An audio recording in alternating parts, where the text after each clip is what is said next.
अजय, ही दृश्य आपण सगळी पाहतोय रोड शोची. तुम्ही थेट मुंबईकरांचं म्हणणं आम्हाला ऐकवा.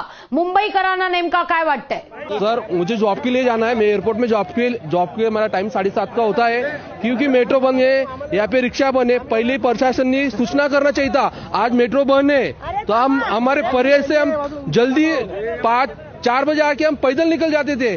पण मी गावी जाऊन मोदींसाठी वोटिंग केलं.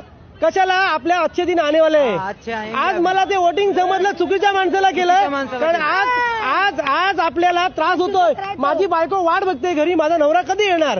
तिला माहिती नाही मी चालत येते ते. कारण आपली ट्रेन जागृतीनगरलाच बंद आहे. ती पण 20-20 मिनिटं ट्रेन मध्ये लेडीज अक्षरशः लिटरली घामान जागा नाही. जागा हे अच्छे दिन कोणालाच नको आहेत. हे अच्छे दिन आम्हाला नको आहेत. लोकांना आधी सूचना द्यायला पाहिजे होती की सगळं रोड शो होणार आहे म्हणून.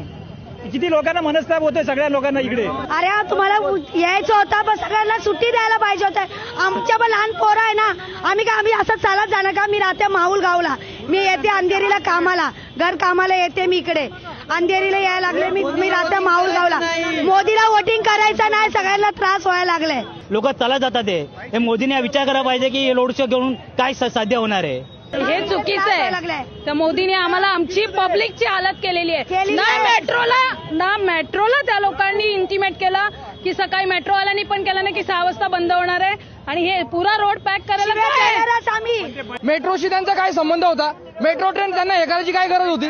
आज या पब्लिकला चालत यावं लागलं. हे जे हाल जर ते सर्वसामान्य करत असेल तर काय बोलायचं मग? ट्रेनचे संबंध काय आहे? नरेंद्र मोदी काय तिथे चालू होते काय मेट्रोवरती? पब्लिकचे हाल केले त्यांनी. माझं एकच म्हणणं आहे, मोदीजींनी मुंबईमध्ये येऊन सगळ्या लोकांना त्रास दिला इकडच्या. मला सांगा, मोदी आज का आला? त्यांनी संडेला यावं ना. पब्लिक घरी असतं. आज पब्लिकला हालत त्याला गर्दी दाखवायची का? ही गर्दी दाखवायची आहे का? म्हणून आम्हाला चालत सांगितलं एका स्टेशन मागे या म्हणून. He is coming only for vote and we are suffering. एवढे दिवस प्रचार होता तेव्हा का नाही आला प्रचार? आज एका माणसामुळे एवढा त्रास झालेला आहे. मुख्यमंत्री साहेब झोपलेत का? त्यांना समजत नाही केवढी माणसं त्रास देतात त्यांना. तो हा त्रास नाही एका सामान्य माणसाला. तुमच्या त्या स्वार्थासाठी तुम्ही माणसाला का भेटी धरताय? पोलीसवाल्यांनी पण आम्हाला सांगितलं तो ब्रिज नाहीच आम्ही ओपन करणार. मग आम्ही जाणार कसं?